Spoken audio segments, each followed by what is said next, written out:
सुरुवातीपासून मराठी माणसाच्या न्याय हक्कासाठीच होती आणि मराठीचा अपमान हा कदापि सहन केला जाणार नाही।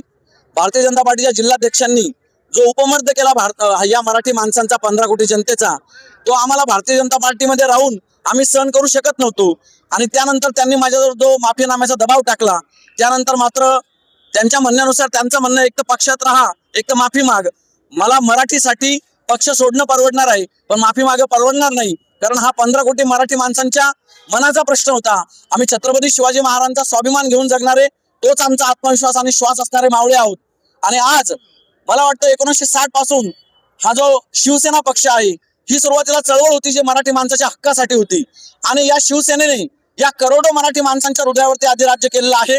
आणि मग मराठीला न्याय देणारा जो पक्ष असेल त्या पक्षासोबत आपण जावं, अशा सर्व माझ्या परिसरातील लोकांनी मला सांगितलं।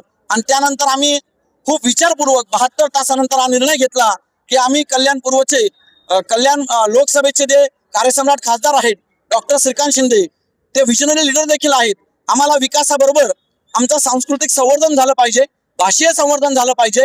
आणि यासाठी आमच्या सर्व 150 ते 200 कार्यकर्त्यांनी आज सन्माननीय खासदार डॉक्टर श्रीकांत शिंदे यांच्या हस्ते शिवसेनेमध्ये पक्षप्रवेश केलेला आहे। शिवसेना जरी भाजप सोबत असली तरी शिवसेनेचा डीएनए हा मराठी माणसाचा आहे, मराठी भाषेचं संवर्धन हा डीएनए आहे।